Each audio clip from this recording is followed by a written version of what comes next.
Hello, I'm Rebecca Horan, and a very warm welcome to A Little Birdie Told Me, a podcast brought to you by rollercoaster.ie.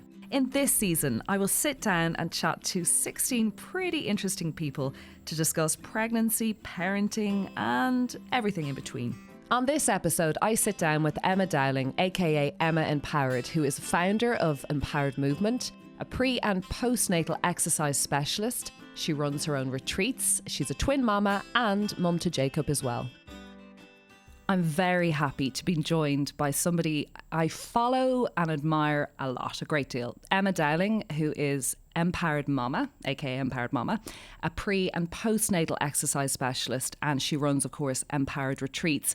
And then just as a kind of side gig, just to add to it all, is a mother of three, and that's a gorgeous little boy and twin girls. So no mean feat. Welcome, Emma. Thank you so much for having me along today. I'm delighted to have you. I follow you and have seen you at things from afar, but I think to get to speak to you is a real treat because you're a very special person, particularly on social media, and we'll talk about that a little bit later on. How are you even leaving the house to kind of come in and do something in the morning? What is the reality of that? How are you getting on? It was a real treat actually to come into Dublin today. I was really looking forward to it and kind of stepping outside of the norm of, trying to work from home and the juggle. So it is a real treat, but obviously the logistics of getting here was a bit crazy. My husband leaves for work at 6 a.m. every morning. So thankfully our childminder came in a little bit early to do the school run, so I didn't look like I'd been dragged through a hedge upon arriving here today. You look fantastic. I had about a 20-minute turnaround, but we did it. But childcare is key, and we depend on childcare. It's what we need in order to thrive, bring an income in, get to have our own careers. And I suppose we don't talk about that enough either. But balance is always a word that's bandied around regarding women and their work-life balance and their home balance and self-care, and it's always balance. Do you feel like it's often bandied around regarding women, or do you think men get asked that word as well? And how it's not an easy thing, balance. I definitely think it's probably more directed at women, but I think balance is this holy grail, this unicorn that we are all after. I don't really think it exists. Maybe like from day to day, you can try and get small bits of balance within your day, but like certainly as a mum of three, running two businesses and trying to manage a household and get my own training and kind of self-care in as well, like how can you balance that? It doesn't balance. There's too much to do. There's too little time to focus on the training and self-care, and that's why, like in the workouts that I kind of prescribe to my clients, they're all women just like us, mostly moms or women in really, with busy lives, businesses, minding parents. We always come back to the caring role, I think, as a woman. So it's those short workouts that can be done at home, like 20 minutes. It sounds like it's not a huge ask, but for some people it's absolutely a monstrous request. 20 minutes for you to go and train while the house is probably falling down around you. But I think if you can chisel the time out and find the time and make the time, and it's going to cost you something. It's going to, there's going to be sacrifices that have to be made in order for you to get that time. And I don't think men that have that same request really on them constantly. Or the mental load, or that kind of word as well. The mental load. What is the mental load? It's the list that's running constantly through our mind, like a ticker tape at the bottom of your head, where there's the gift for the neighbour's kid, the bill that has to be paid, the oil into the car, the child's doctor appointment, the vaccinate. It's just a constant ticker that you need someone else to take off you, really. And there are people that would comment, particularly on successful women like yourself, well, you don't need to have it all. You don't need to do everything. If you're finding it too much or it's all too busy and we all say it's chaotic, why couldn't you just focus on one, like parenting or a career? And this kind of strange, outdated commentary about women. Why can't we have it all? And it's not that we're trying to have it all. We're just trying to work and raise our children. Yeah, but like we have to work, a lot of us.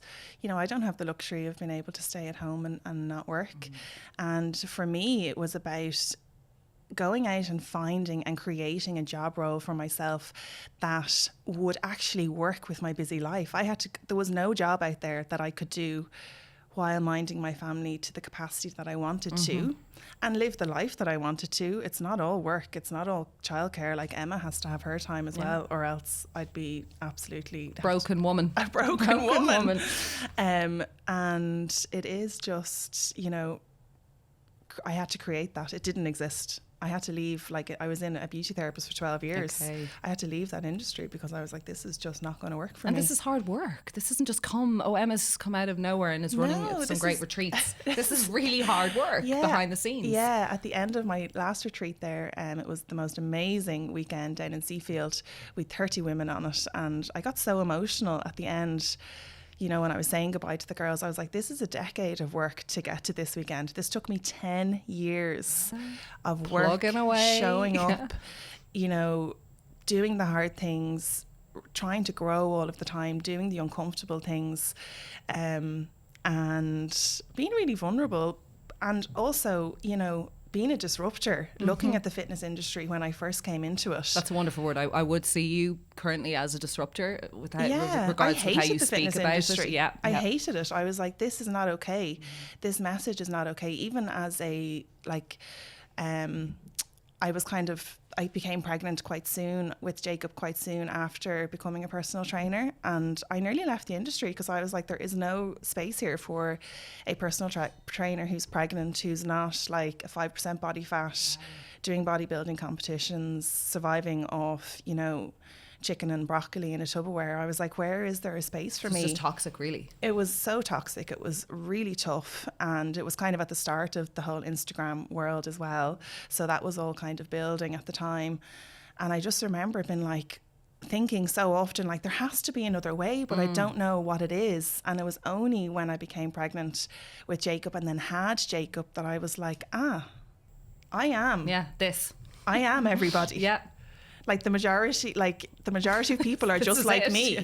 Like, they're busy, they're mums, they don't aspire to have a 5% body fat and do weightlifting competition or bodybuilding competition. They just want to be a little bit more healthy. But it also doesn't correlate to your body changing or growing or hormones or periods or, you know, pregnancies, coming out of a pregnancy, pre and postnatal, times in your life, if you've had surgery, being laid up, like, it doesn't correlate to that. It's not the reality that you can stick to stringently. You know, when people take on these kind of excessive bodybuilding challenges or weight loss challenges through, you know, these slimming places. It's just not something that's actually a lifestyle, in my opinion, or sustainable. It's something that you need to have in constantly fitting in with your world, and that's what fitness should be. That's definitely my very small opinion of it.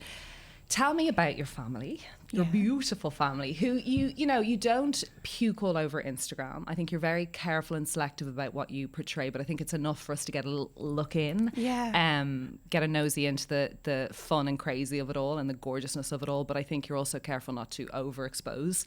But tell us about your family. Who is in your family and what is your family like? My husband is Sam. Sammy, he is a strength and conditioning coach, so he travels a lot. He works with teams. Wow.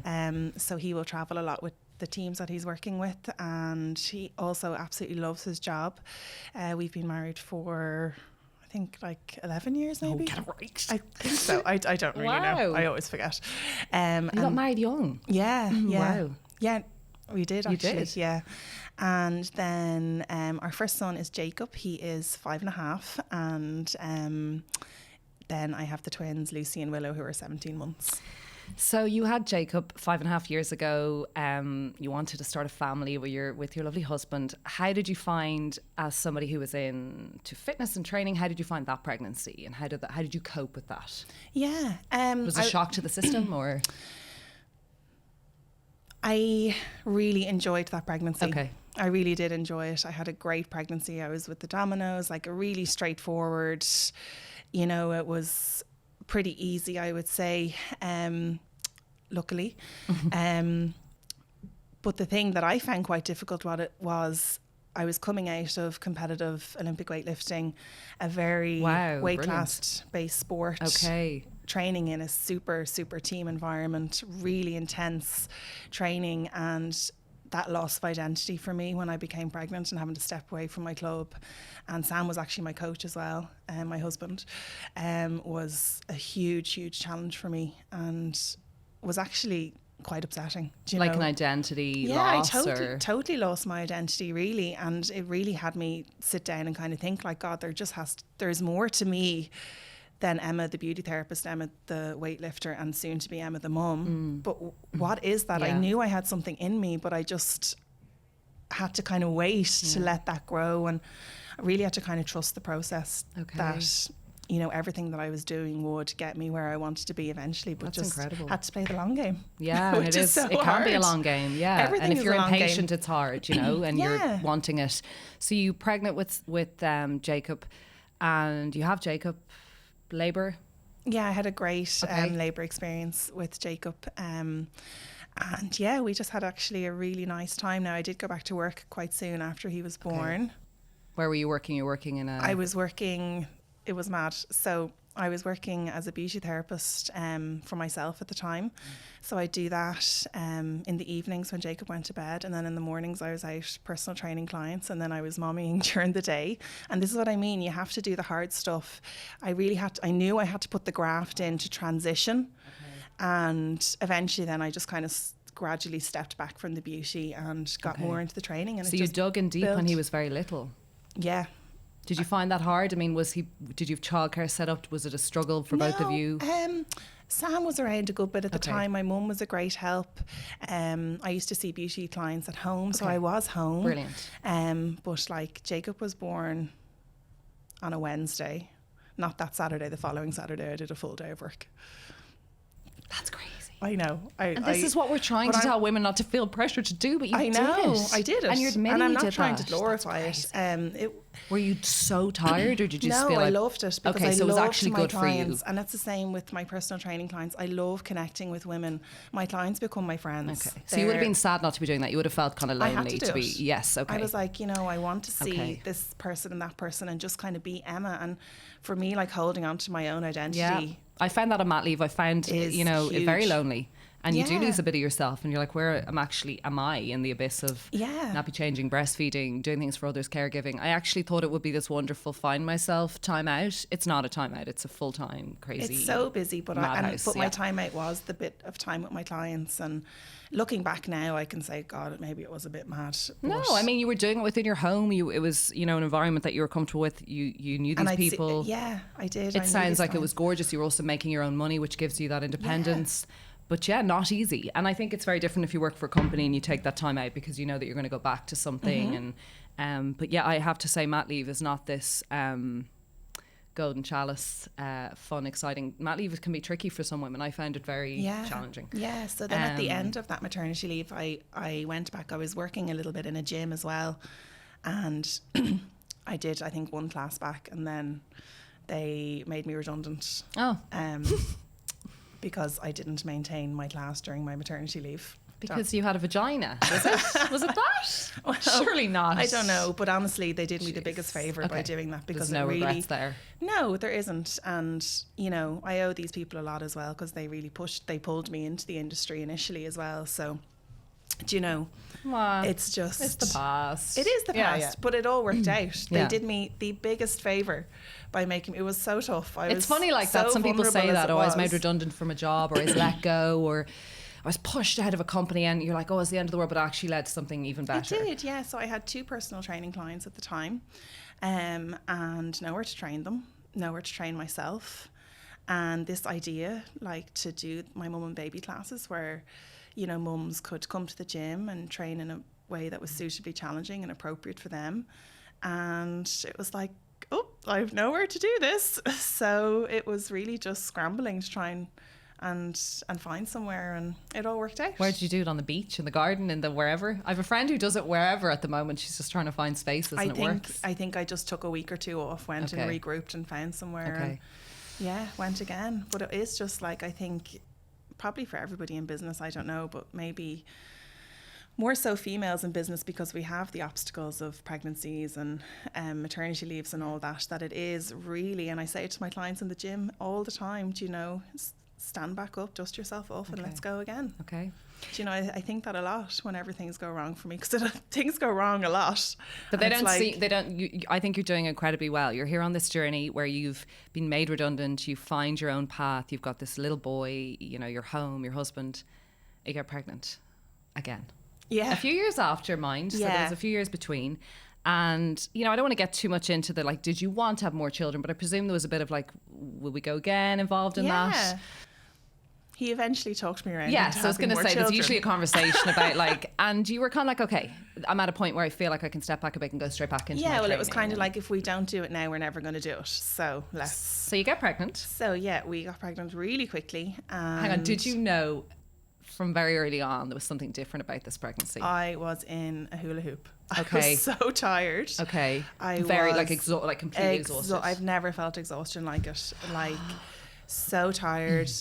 I was a bit of a nightmare, I've heard, to deal with from my husband. He was like, and he said to me once or twice, like, Emma, this might be twins. Like, I have never seen you like this before. Like, I was so, and I was like, don't say that to me. Like, don't put that on me. Would that have been a fear? Yeah. Yeah. Yeah, I was really, that's scary, do you know? So Two you go in babies. for a scan. So what happened actually was I had a bleed one night, so nobody knew I was pregnant. I was 9 weeks and 6 days, so I was going in for a scan the next day. Okay. But the night before I had a bleed, so it was into Holles Street. Had to ring my mom and say, look, I'm pregnant. Like, I think I might be having a miscarriage. I don't know what's going on. So in we went, and it was during COVID, so I had to go in on my own. Yeah. And that actually didn't bother me too much, to be honest. But so when the girl was doing the scan and she was like, this baby looks absolutely fine, like we don't really know what's happening with the bleed, like everything looks great, and we kind of have a bit of a laugh, and it was great. And then she obviously zoomed out on the scanner and she just went, oh my God, I actually can't. I can't even. I don't know what I would feel. Go on. Sorry. Is there twins in your family? And I think I literally just was like, what? Like, why? Do you know, I was so shocked. And she said, like, yeah, there's 2 babies here. So What was your reaction? oh, that's why I'm like, I nearly don't mind that Sam wasn't there, because I was so hysterical. Yeah. To be honest. Shocked. I was so shocked. I felt like I had been hit by a bus. Like, I can still. Because it's different about planning for a second child, but knowing your family is now going to be a family of 5 is very I just different. started shaking uncontrollably. I just remember being so cold, crying like Kim Kardashian, tears, snot. Ugly like, tears. Really bad. Telling the girl to immediately go and get someone to give a second opinion. I'm actually crying because I can't. I know that I would be so stunned. And I remember following your story, and our mutual friend Lauren was also going through.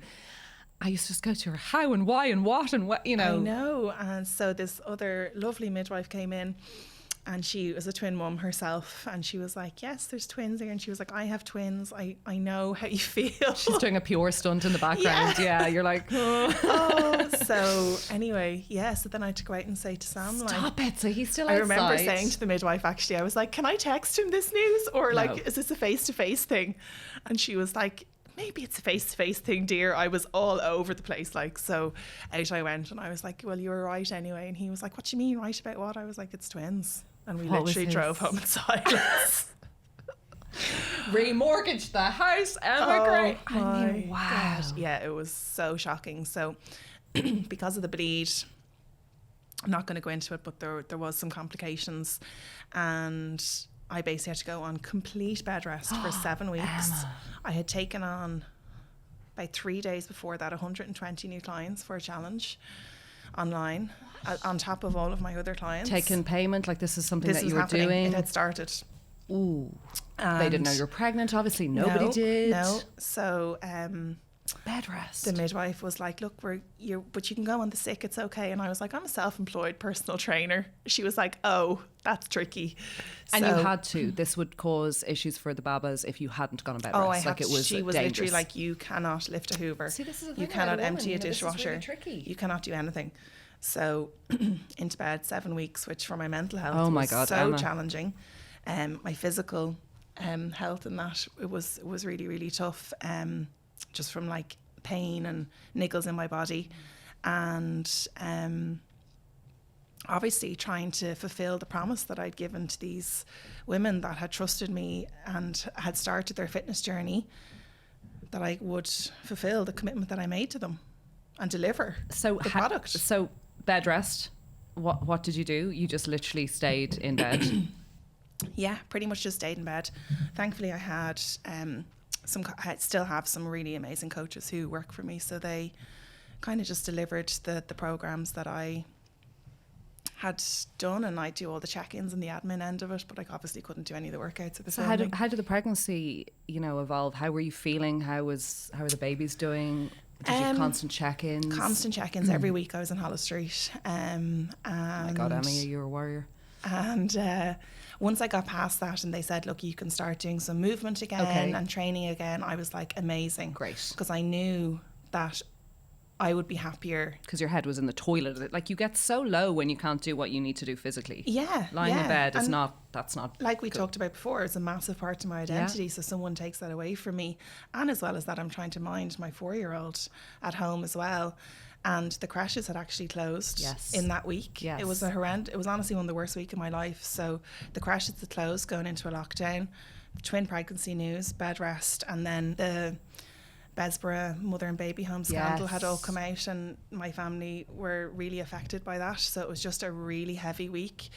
I'm actually not surprised that I had the bleed, and I think it was just the stress of all of that. It was just in a way horrific. it's in a way that kind of bleed at 9-10 weeks and getting you in there might have been a good sign for this pregnancy to be protected, because perhaps if it had happened later, it would have led to something more, like in a way it was someone telling you, slow down. You gotta stop, because your body is wrecked, Yeah.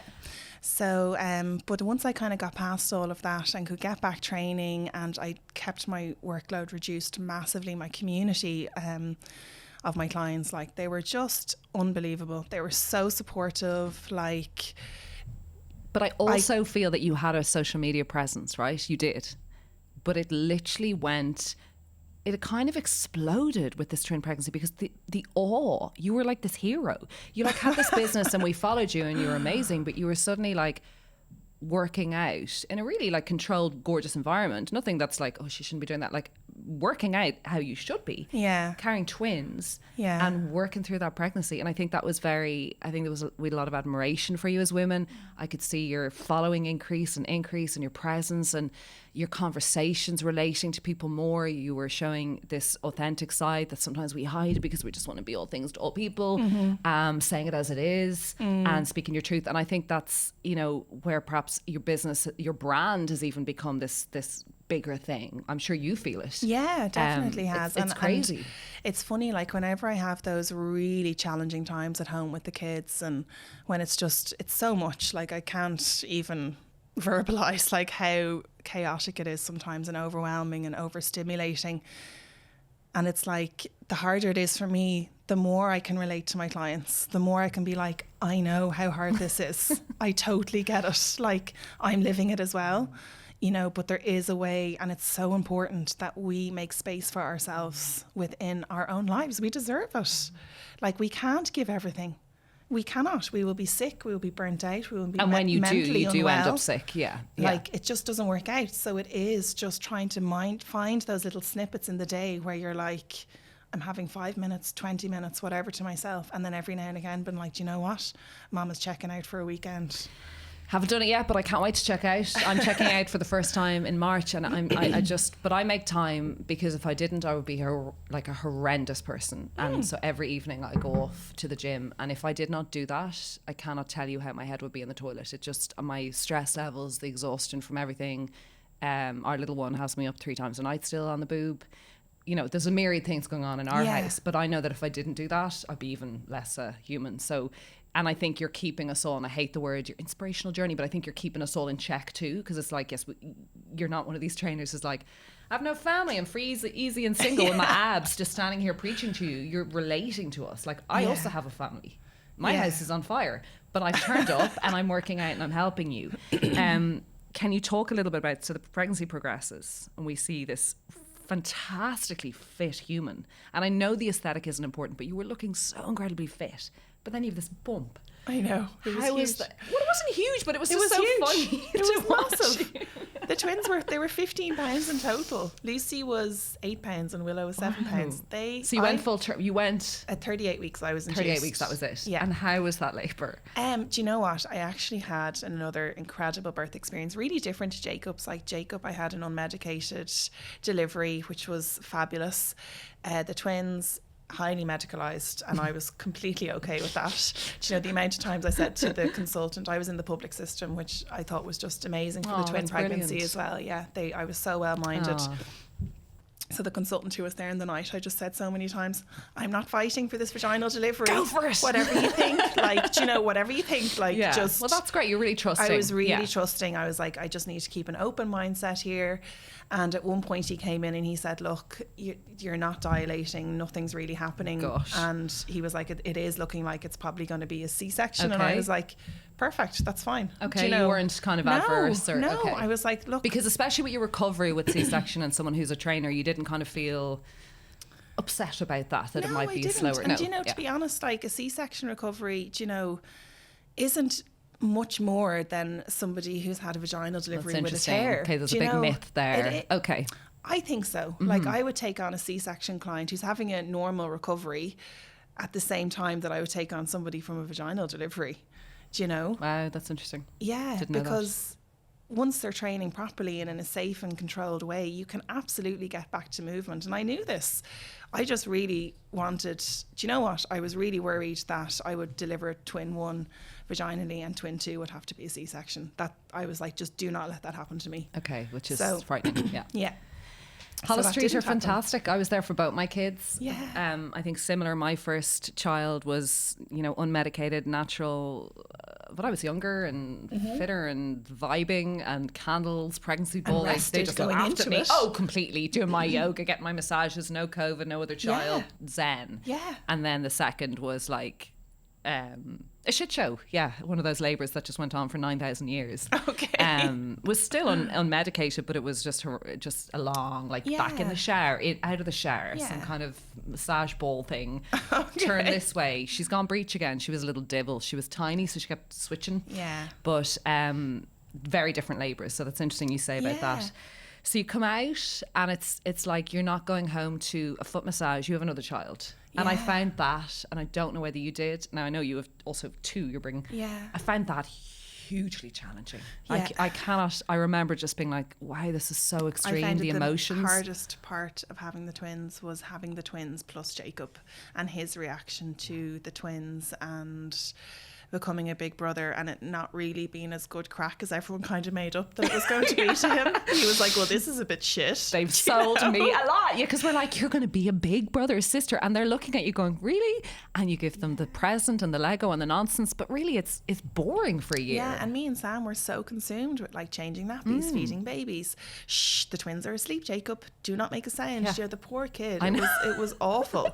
Awful. Like we didn't have a second, do you know, and it was really, really, really tough for him. The twins were born in August. By Christmas, he was really all over the place. We the same. He was not in a good place at all. And so I reached out to Dr. Rebecca Quinn and she's amazing. Dr. Eva Durkin, and they really helped me just get Jacob back on the straight and narrow. It's just that guidance. Like we did a little bit of that because we were like, she's being lost in the ether, but she's also her behaviour is not in keeping with this is all because she's feeling out of the loop. Yeah. And it's only now that Simone's nearly 18 months I'm finding her sister is like enjoying the crap. Yeah. And it's lovely to that's now. lovely. Yeah, it's great.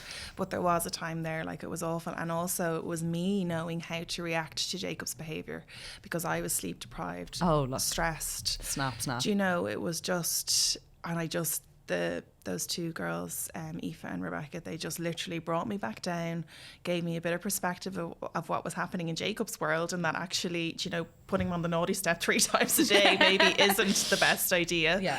Do you know, and it was just turning that around and saying to Jacob, like, I think you're having a really tough time. Like, I know this is really hard and it's so hard for mum as well.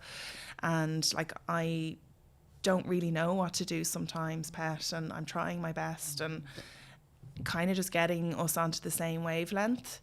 And sad because you kind of miss your little. It was so hard. I'm even tearing up thinking about it, and just rewarding the good behavior and, you know, completely overlooking the bad behavior. Like, and it comes back. Like, Jacob is a very strong character, but I also I don't want to break his little spirit. I love that he's a strong and determined little guy, and you know, he is just the most amazing kid. He's gorgeous. Yeah, I've met him in a few playgrounds, and he's a wonderful kid. But there are those moments, isn't it terrible, this kind of modern parenting where you have that guilt of saying you're being bold and you're not allowed to say that, or your behavior is bad, this is bold, bad, bold, and you're just not, we're not allowed to say that anymore. It's not nice, it's unkind, it sits with them, it's dangerous, it's toxic parenting. And there's a lot of guilt that when you're in that moment, they've done something like the myriad of weird things that happen in our house, like take something out of the toilet or throw mummy's Chanel perfume, into the... They do things all the time that are irritating, and you do flip. And we've this guilt of shouting or saying something unkind or giving out. And I think you're right. It's that reverse that you can actually go back and say, I'm sorry. And I also shouted at you because you weren't behaving very nicely, or you were being tricky, and reconnecting. Whereas I think perhaps when we were being parented to kids, there wasn't a reconnect. It was just left. And that's probably where we kind of... But as well, I think it's accepting that, like, I'm an imperfect parent. I'm doing my best. There's no guidebook here. All I can do is my best. And, there are things I've done that Jacob will definitely be talking about in therapy in 20 years. Great. And it's but that's okay. When married to my daughter, and they're both saying those two parents. We were spirited, apparently. I don't think that's true. My child is very spirited too. But, it is just giving yourself a break. You're doing your best. Like, unless you're doing awful things. Yeah. Like, you can't be perfect. You can't be completely controlled and by the book all the time. And that's in parenting. That's in fitness and lifestyle. That's in your work. That's in everything. Like, can we just give in to being imperfect? So is this the best of times? I was going to segue into that, but you've just kind of said nothing's perfect. Is this the best of times? Because we look back at the 90s, a wonderful time for music, Britpop, concerts, freedom, fashion. I thought it was the most amazing. Then I look at the noughties, wonderful travels. You meet your boyfriends, your partner, you start your career. It feels like everything is on fire in the world, and I think that's just sometimes where we're at in life. Things are really tricky and challenging, and the economy and the world, but then people go, you will look back in a few years and go, this was the best. Yeah, but in the noughties we had all those tricky times and stuff as well. Of course you just forget. It's all romanticised. It's all romanticised. Is it the best of times? I don't know. I think in every phase of our life we're going to have, you can have the best of times and the worst of times, and it is, I just really lean into going with the flow. Okay. And I really try and do that with a lot of things. Lean into the discomfort, lean into the chaoticness, try and accept where we're at. And like, all I can control is my reaction to things. Mm-hmm. And you're very zen. I'm not, though. But I'm not. That's what I'm saying. Zen. I'm not. And it's okay that I'm not. Yeah. Okay. And because I'm not constantly trying to be something or trying to be like, this is the best of times. I have to be zen. I have to be all this. It's just like, this is what it is. Yeah. Let's just go with it and see what happens. That. And let's stop trying to mold things to the way that we want them to be and just kind of accept them as they are. My husband came to me in January with his new work schedule. He basically leaves in the morning at 6 a.m. and is home at 10 p.m. Monday to Friday, and he works weekends. That's great. And let's renew our vows, Sammy. Freaked out. Yeah. I'm not going to lie. Your reaction was zen. Freaked out, and I was fighting it. Yeah. Fighting, and I was just like I literally was waking up in the middle of the night being like, I am just so cross at you. Like, I am so mad like that you've done this to me. To us. Like, you've taken my training away. My work hours are gone. Like, this better be worth it, the sacrifice that we're making. And I was fighting it, and it was only last week I sat down, we had a chat about it. The chats. And I kind of was like, Emma, you are either going to literally throw a grenade into your marriage, into your life by fighting this, or you can just calm the fuck down, accept it, see how it goes, go with the flow for a little while, call in some extra support. Like, Emma, our nanny, is just incredible. She came in a little bit early so I could be here today. And my mum, I was like, Mum, I'm just going to have to ask you for help a little bit more often with the kids. And, I have to change all of my training around and kind of just make it work, because it's important to him that it works. And me fighting it, honestly, it was just awful. So, and since I've kind of just accepted it, sat into it and gone with it, I'm not kind of tormented by it, do you know, at the moment. Yes. Yeah. Now, and something could happen and I'm like, oh, okay, this is just too much, do you know? But I'll always verbalise it. I don't internalise much. Yeah, I'm pretty feisty in our house about how But no, it is just, I think, leaning into it and going with the flow. And knowing that it's going to not be perfect. That's okay. I'm loving this not perfect thing. You're completely yourself on social media. People need to follow you.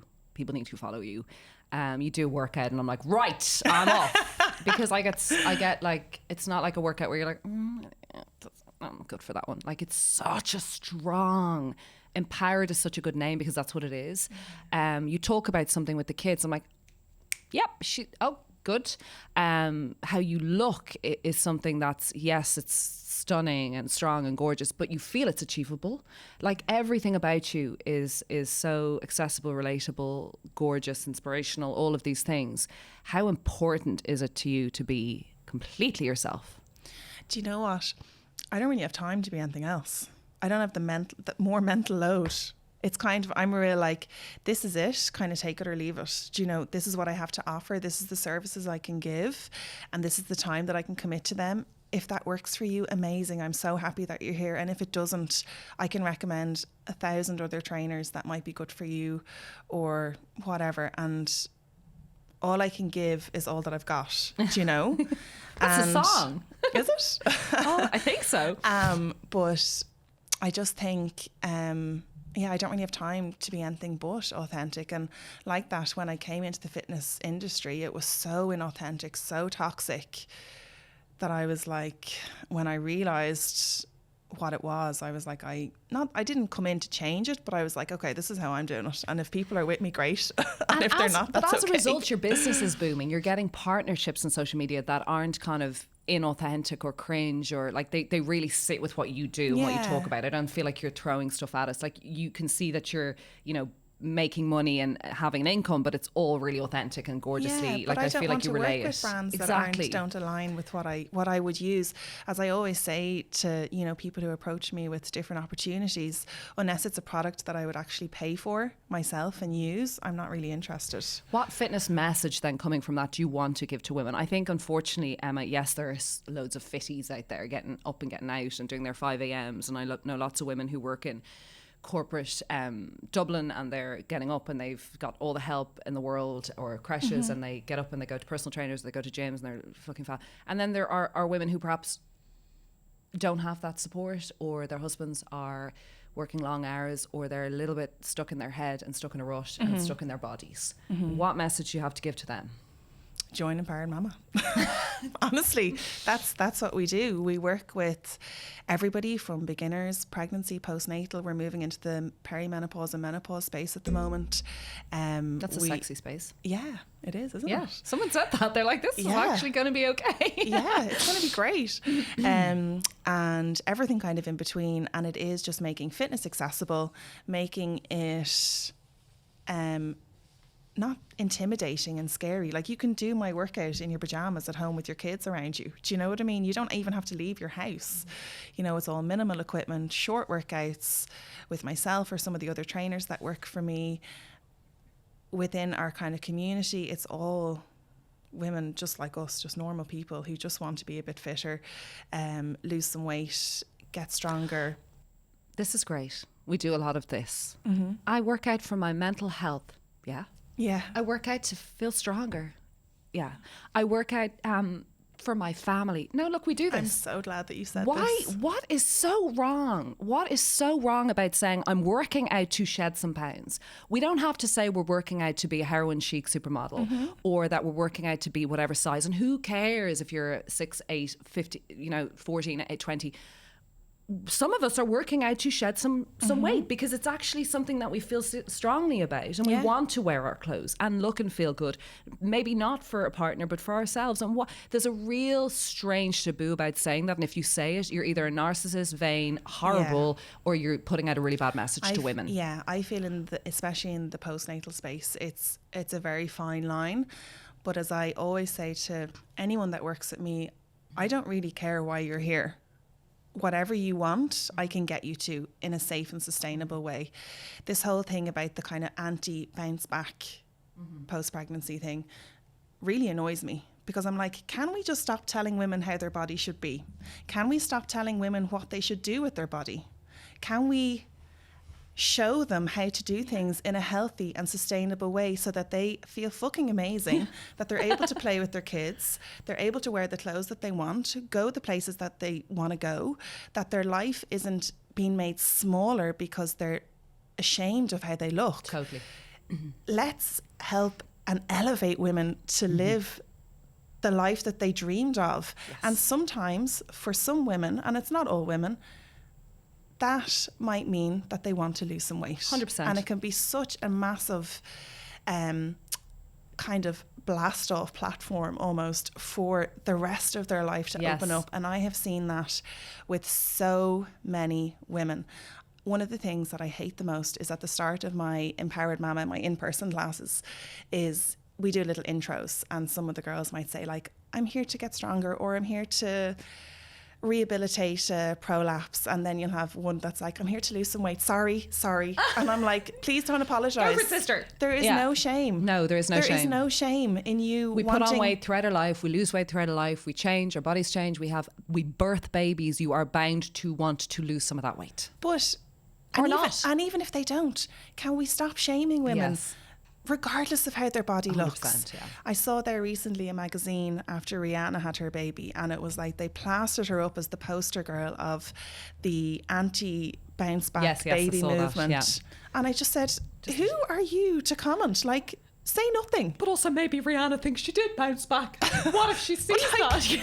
But exactly. What if someone was like, God, Rebecca's really embracing her what? I thought I looked really you know what I mean? We're just stop talking about it. But also, stop commenting. I find I used to be frightened to say to my friends, here, I'm working out a lot. It's for my mental. I'm working out because I want to shed some pounds. You know what I mean? Yeah. What's next for you?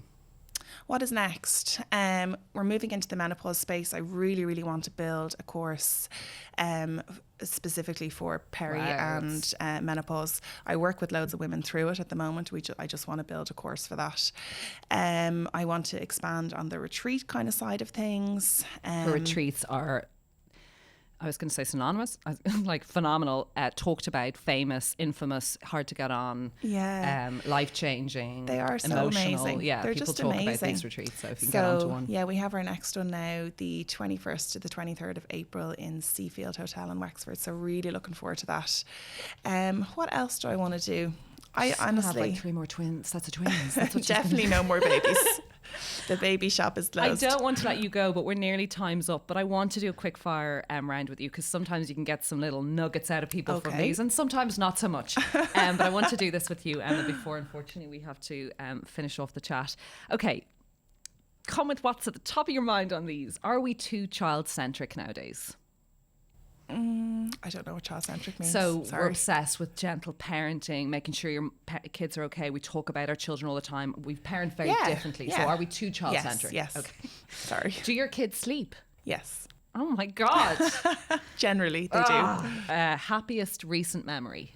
Happiest recent memory, Jacob Lucene Willow Christmas movie. Nobody was crying, and it was like, oh my God, this is a lovely moment. Nobody did a poo explosion. Best thing about children? They are perfectly happy in themselves. Ugh, and they just are as they want to be. Hardest thing about pregnancy? Getting big. Yep. On those twinnies. A hero of yours? I have so many, but top of my head is my dad. That's lovely. Favorite thing to do as a family? Stay at home. We don't go anywhere. Just causes chaos. We stay at home. Don't leave your house. What's your favorite thing to do on your own?